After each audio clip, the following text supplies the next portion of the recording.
Welcome back to English Teacher channel. Today topic is past tense. Already நம்ம past tense பத்தி videos போட்டுருக்கிறோம். Past formல sentence எப்படி make பண்றது அப்படிங்கிறதுக்கான வீடியோவை நான் ஆல்ரெடி போன வீடியோல போட்டிருக்கேன். But how to form the sentence from did. இன்னைக்கு did வச்சு எப்படி sentence அதாவது past tense எப்படி ஃபார்ம் பண்றது அப்படிங்கிறத நம்ம பார்க்க போறோம். This video is not enough to your spoken English. If you want to speak fluency, you must practice daily. Practice is only way to getting your spoken English. So practice is must. சரி, okay. இன்னைக்கு கிளாஸ்ல என்ன நம்ம பார்க்க போறோம் அப்படின்னா past tense. அதாவது டிட்ல past tense எப்படி யூஸ் பண்றது அப்படிங்கறத பார்க்க போறோம். டிட்ட வச்சு past tense ஃபார்ம் பண்ண போறோம். அவ்வளவுதான். இப்போ நம்ம ஒரு சென்டென்ஸை ஃபார்ம் பண்றோம் அப்படின்னா இப்போ கொஸ்டினை ஃபார்ம் பண்றோம்னா நம்மளுக்கு ஸ்டார்டிங்ல என்ன வரும் அப்படின்னா ஆக்சிலரி வெர்ப் வரும், WH கொஸ்டின்ஸ் வரும், இந்த மாதிரி வரும். பட் ஒரு சென்டென்ஸை நம்ம ஃபார்ம் பண்றோம்னா ஸ்டார்டிங்ல என்ன வரும் அப்படின்னா subject pronoun. Subject pronoun already நான் நிறைய டைம் சொல்லிட்டேன்.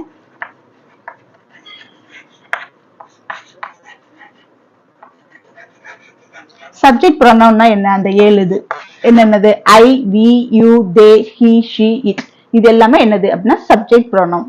ஓகே, சப்ஜெக்ட் ப்ரோனவுன் கன்ஃபார்மா வரணும். ஓகே, நெக்ஸ்ட் என்ன வரும் அப்படின்னா டிட். டிட் வச்சு எழுதும்போது நம்ம வெர்ப்ல வந்து வெர்ப் 1 ஃபார்மேஷன் தான் வரும். அதாவது பிரசன்ட் ஃபார்மேஷன் சொல்லுவோம் இல்லையா, வெர்ப் 1 ஃபார்மேஷன் தான் வரும். ஓகேங்களா? டிட்ட நீங்க யூஸ் பண்ணிட்டீங்க, அந்த சென்டென்ஸ்ல டிட்ட யூஸ் பண்ணிட்டீங்க அப்படின்னா திரும்ப என்ன வராது அப்படின்னா வெர்ப் 2 ஃபார்மேஷன் வராது, வெர்ப் 1 ஃபார்மேஷன் தான் வரும். அது என்ன வெர்ப் 1 வெர்ப் 2 அப்படின்னா இப்போ கோ, வெண்ட், gone. இது verb 1 formation, verb 2 formation, verb 3 formation. அப்போ did ன்னு வந்துட்டா நம்ம என்ன போடணும்? Did go. Okay, did go தான் வரணும். ஓகே, இங்க வந்து என்ன வரக்கூடாது அப்படின்னா did went அப்படின்னு வரக்கூடாது. ஓகேங்களா? அப்படி வந்தா அந்த சென்டென்ஸ் வந்து wrong. சோ did ன்னு வந்துட்டா என்னதான் வரும்? did ன்னு வந்தா did-ஓட verb 1 formation தான் வரும். ஓகேங்களா? சோ டிட்டோட வெர்ப் 1 ஃபார்மேஷன். அப்படி இல்ல நான் டிட்டோட வெர்ப் 1 ஃபார்மேஷன் போடல அப்படின்னா நீங்க வெர்ப் 2 ஃபார்மேஷன் போட்டுக்கலாம். ஓகேங்களா? வெர்ப் சென்டென்ஸ்க்கு வெர்ப் 1 போடுறதா இருந்தா டிட் போடுங்க, வெர்ப் 2 ஃபார்மேஷன் போடுறதா இருந்தா நீங்க டிட் தேவையில்லை. நெக்ஸ்ட் என்ன அப்படின்னா பாஸ்ட் ஆக்ஷன். நீங்க என்ன சொல்லிருக்கீங்க, என்ன சொல்ல வரீங்க அப்படிங்கறது பாஸ்ட் ஆக்ஷன் சொல்லணும்.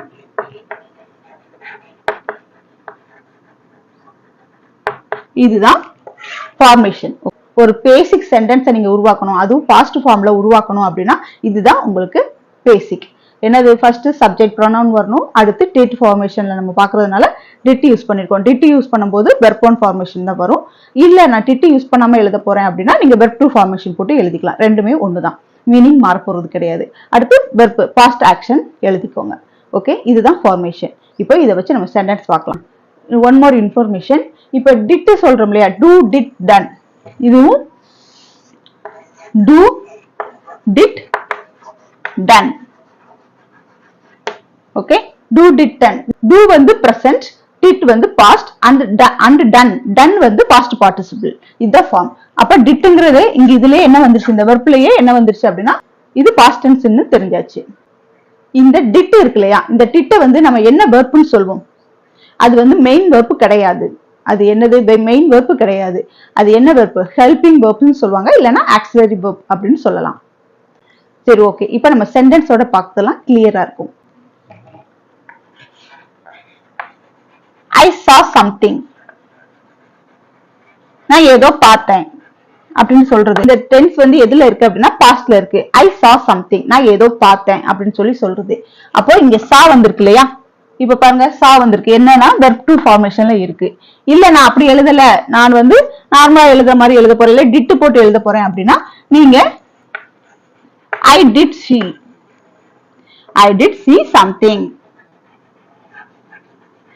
நான் ஏதோ பார்த்தேன் அப்படின்னு சொல்றது. ஓகே, நான் ஏதோ பார்த்தேன் அப்படின்னு சொல்லுவோம் இல்லையா, I did see something அப்படின்னு சொல்லலாம், இல்ல I saw something அப்படின்னு சொல்லலாம். எல்லாமே மீனிங் ஒண்ணுதான். இப்போ இந்த சென்டென்ஸ் எப்படி இருக்கு அப்படின்னா ரொம்ப சிம்பிளா நார்மலா இருக்கு. டிட் ஃபார்ம்ல எழுதும் போது I did see something அப்படின்னு நம்ம எழுதணும். ஓகே, நானு ஏதோ பார்த்தேன் அப்படின்னு சொல்றது.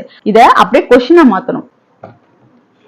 அப்படியே என்னது டிட்ட முன்னாடி கொண்டு வந்துடுறதான். Did you? இங்க I வந்து என்ன வந்துரும்? சப்ஜெக்டா இங்க மாறும்போது யூ. அப்போ நீ என்ன பார்த்த அப்படின்னு கேட்கறதுக்கு did you. Okay, did you. Did வந்துட்டனால இங்க கொஸ்டின்ல என்னதான் வரும்? வெர்ப் ஒன் ஃபார்மேஷன் தான். டிட் யூ see, இங்க சம்திங் சொல்லக்கூடாது. நீ ஏதாவது பார்த்தையா அப்படின்ற, அதாவது நீங்க கொஸ்டின் கேட்கும்போது நான் ஏதோ பார்த்தேன் அப்படின்னு சொல்லும் போது நாங்க சம்திங் யூஸ் பண்ணோம். பட் நம்ம கொஸ்டின் கேட்கும்போது டிட் யூ see anything, நீ ஏதாவது பார்த்தையா அப்படின்னு கேட்கறது. டிட் யூ see anything, நீ ஏதாவது பார்த்தையா. அப்போ நீ ஏதாவது பார்த்தையா அப்படின்னு கேட்கும்போது இது கொஸ்டின். ஓகே, கொஸ்டின் மாறிடுது. Did you see anything, நீ ஏதாவது பார்த்தையா அப்படின்னு கேக்குறது. எஸ், இதுக்கு நம்ம ஆன்சர் எழுதும்போது yes. Yes, I did see something, நானும் ஏதோ பார்த்தேன் அப்படின்னு சொல்லி சொல்றது. அதுவே நீங்க நெகட்டிவ் சென்டென்ஸா சொல்லும்போது no, I didn't, I didn't அப்படின்னு கூட சொல்லலாம். Okay, I didn't anything, I didn't see anything, I didn't see anything அப்படின்னு சொல்லி சொல்லலாம். இதே இத வேற சென்டென்ஸ்லயும் சொல்லலாம். அது எப்படி அப்படின்னா I saw, ஏன்னா இங்க டிட் போடல இல்லையா வெர்ப்ல, அதனால saw. I saw nothing, நான் எதுவும் பார்க்கல. ரெண்டுக்கு மீனிங் ஒண்ணுதான். ஓகே, நான் எதுவுமே, என்னது I didn't see anything, நான் எதுவுமே பார்க்கல. என்னது I saw nothing, நான் எதுவும் பார்க்கல. ரெண்டுக்கும் மீனிங் ஒண்ணுதான். பட் அந்த ஃபார்மேஷன் தான் மாறி இருக்கு. சரியா? நெகட்டிவ் ஃபார்ம்ல क्वेश्चन கேட்கணும். அப்போ didn't he see nothing, நீ எதுவும் பார்க்கலையா அப்படின்னு கேக்குறது. see nothing, இந்த மாதிரி क्वेश्चन கேட்கலாம். didn't he see nothing, நீ எதுவும் பார்க்கலையா அப்படின்னு கேட்கலாம். இதுக்கு நம்ம ஆன்சர் வந்து no, I didn't see anything அப்படின்னு எழுதலாம். இல்லனா no, I saw nothing அப்படின்னு எழுதலாம். ரெண்டுமே இதுக்கு ஆன்சர் தான். இப்போ டிட்ட வச்சு எப்படி क्वेश्चन பண்றது, அந்த क्वेश्चनக்கு எப்படி ஆன்சர் பண்றது அப்படிங்கறத நம்ம பார்த்தோம். மீனிங்ஸ் எல்லாமே ஒண்ணுதான், அதோட ஃபார்மேஷன் மட்டும் தான் மாறுதே தவிர பட் அந்த ஒரே அர்த்தம் தான். எல்லாமே என்னது, ஒரே அர்த்தத்துல பார்த்தியா, பார்த்தேன், பார்க்கல, எல்லாமே என்னது, ஏதோ பார்த்தேன், ஏதோ பார்க்கல, இல்ல ஒண்ணும் பார்க்கல, எல்லாமே என்னது பார்க்கறதுதான் சொல்றாங்க. சோ எல்லாமே மீனிங் ஒண்ணுதான், பட் அந்த டைப் மட்டும் தான் மாறுது. இன்டராக்டிவ் क्वेश्चन பாக்குறோம், நெகட்டிவ் இன்டராக்டிவ் क्वेश्चन பாக்குறோம், அது எஸ் ஆர் நோ ஆன்சர் பாக்குறோம். இதுவே நெகட்டிவ் ஆன்சரையும் பாக்குறோம். அப்போ ஃபார்மேஷன் எல்லாம், அதாவது ஃபார்மேஷன் தான் மாறுதே தவிர மீனிங்ஸ் எல்லாம் ஒண்ணுதான். Did you agree, did you agree with his proposal,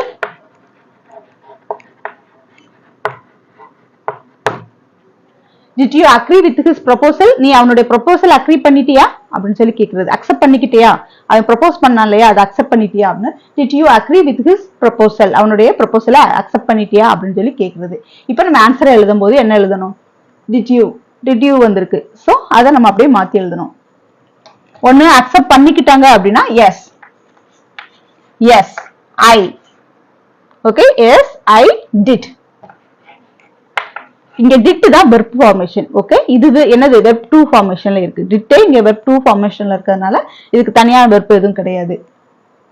yes I did agree, I did agree with his proposal. yes I did agree with his proposal, நான் அவனுடைய ப்ரொபோசலை என்ன பண்ணிக்கிட்டேன், அக்செப்ட் பண்ணிக்கிட்டேன். எனக்கு அவனை பிடிச்சிருந்தது, அதனால அவனுடைய ப்ரொபோசலை நான் அக்செப்ட் பண்ணிக்கிட்டேன் அப்படின்னு சொல்லி சொல்றது. இல்ல நோ, நோ அது டிட் யூஸ் பண்ணதை அப்படியே டிடன்ட் மாத்த போறோம், அவ்வளவுதான். நோ ஐ டிடன்ட், இல்ல I didn't, no I didn't agree with his proposal, அவனுடைய ப்ரொபோசல் எனக்கு அவனை பிடிக்கல, அதனால என்ன செய்யல, அவனுடைய ப்ரொபோசலை அக்செப்ட் பண்ணிக்கல. no I didn't agree with his proposal, அவனை எனக்கு பிடிக்காதனால அவனுடைய ப்ரொபோசலை நான் அக்செப்ட் பண்ணிக்கல. இது நெகட்டிவா நம்ம எப்படி கேக்குறது. क्वेश्चन பாருங்க, क्वेश्चनல did you agree அப்படின்னு நம்ம கேட்டோம் இல்லையா, இப்போ எழுதும்போது didn't you agree, didn't. இப்போ நீங்க क्वेश्चनல கேட்கும்போது didn't you agree, didn't you agree with his proposal. நீ அவனுடைய ப்ரொபோசலை அக்செப்ட் பண்ணிக்கலையா அப்படின்னு சொல்லி கேக்குறது. கொஸ்டின் தான் மாறுது. ஓகே, முதல்ல அவனுடைய ப்ரொபோசலை அக்செப்ட் பண்ணிக்கிட்டியான்னு கேட்டாங்க. அதுக்கு எஸ் என்னது எஸ் ஐ டிட் அக்ரி அப்படின்னு சொல்லி சொன்னாங்க. இல்ல நோ ஐ டிடன்ட் அக்ரி அப்படின்னு சொல்லி சொன்னோம். இப்போ கொஸ்டினை நம்ம எழுதும் போது didn't you agree with his proposal, அவனுடைய ப்ரொபோசலை அக்செப்ட் பண்ணிக்கலையா அப்படின்னு சொல்லி கேக்குறது. அக்செப்ட் பண்ணிக்கிட்டியா அப்படின்னு கேட்கும்போது டிட் போட்டோம், அக்செப்ட் பண்ணிக்கலையா அப்படின்னு கேட்கும்போது didn't அப்படின்னு போட்டோம். ஓகே, இப்போ உங்களுக்கு இது புரிஞ்சிருக்கும். ஒரு டிட்டை வச்சு கொஸ்டினை எப்படி ஃபார்ம் பண்றது அப்படிங்கிறது கண்டிப்பா உங்களுக்கு புரிஞ்சிருக்கும். ரொம்ப ஈஸி தான். நீங்க நார்மலா ஒரு சென்டென்ஸை எப்படி மேக் பண்றீங்களோ அதை அப்படியே டிட் போட்டு மாத்த போறீங்க. That is the did form of the sentence. அவ்வளவுதான், ரொம்ப சிம்பிள் தான். டிட்டை வச்சு கொஸ்டினை மேக் பண்றது ஈஸி. அப்படி டிட்டை வச்சு யாராவது கொஸ்டின் கேட்டாலோ அதுக்கு ஆன்சர் பண்றது ரொம்ப ரொம்ப ஈஸி. சோ இது கண்டிப்பா உங்களுக்கு யூஸ்ஃபுல்லா இருந்திருக்கும். இப்போ இதுலயே நம்ம இதை வச்சு WH கொஸ்டினா மாத்த முடியுமா அப்படின்னு கேட்டா கண்டிப்பா முடியும். ரொம்ப ஈஸி தான். நம்ம இதை அப்படியே டிட் நம்ம யூஸ் பண்றோம் இல்லையா, அதுக்கு முன்னாடி நம்ம என்ன யூஸ் பண்ணணும், WH கொஸ்டினை ஆட் பண்ணோம்னா அவ்வளவுதான், இது WH கொஸ்டினா மாறிடும். For example, did you agree with his proposal, அவனுடைய ப்ரொபோசலை அக்செப்ட் பண்ணிக்கிட்டியா அப்படின்னு சொல்லி கேக்குறது. did you agree, அவனுடைய ப்ரொபோசலை ஏத்துக்கிட்டியா அப்படின்னு சொல்லி நம்ம கேட்கும்போது did you agree அப்படின்னு சொல்லி நம்ம சொன்னோம். why did you agree, இந்த why ஆட் பண்ணுங்க. why did you agree. அப்போ இந்த கொஸ்டின்ல என்ன வந்துருச்சு, அவ ஆல்ரெடி இந்த கொஸ்டின்ல என்ன வந்துருச்சு அப்படின்னா அவ ஆல்ரெடி அவனுடைய ப்ரொபோசலை அக்செப்ட் பண்ணிட்டாங்க.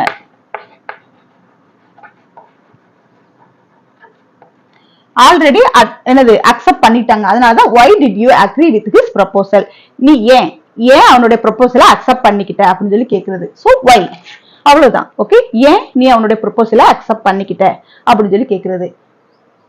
இதையே நம்ம whyக்கு பதிலா when போடலாம். when did you agree with his proposal, எப்போது நீ அவனுடைய ப்ரொபோசலை அக்செப்ட் பண்ணிக்கிட்ட, எப்போது அவனுடைய ப்ரொபோசலை அக்செப்ட் பண்ணிக்கிட்ட.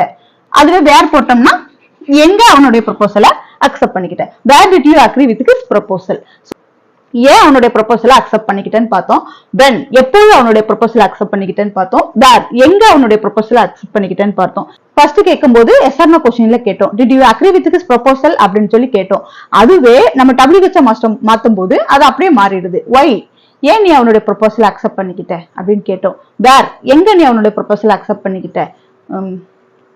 when எப்போ அவனுடைய ப்ரொபோசல் அக்செப்ட் பண்ணிக்கிட்ட. இந்த மாதிரி நம்ம கொஸ்டினை மாத்துறோம். அவ்வளவுதான், இது ரொம்ப சிம்பிள் தான். அப்ப WH கொஸ்டின்னா WH கொஸ்டினை நம்ம கேட்கும்போது எஸ் அண்ட் நோ இதுதான் ஆன்சரா இருக்கும். பட் ஒய்னா ஏன்னா அதுக்கு ரீசன் சொல்லணும். வேர் எங்க அப்படின்னா எந்த பிளேஸ்ல வச்சு நீங்க ப்ரொபோஸ் பண்ணிக்கிட்டீங்க அப்படின்னு சொல்லி நம்ம சொல்றோம். அப்ப பிளேஸ சொல்றோம், பிளேஸை மென்ஷன் பண்றதுக்காக வேர் யூஸ் பண்றோம்.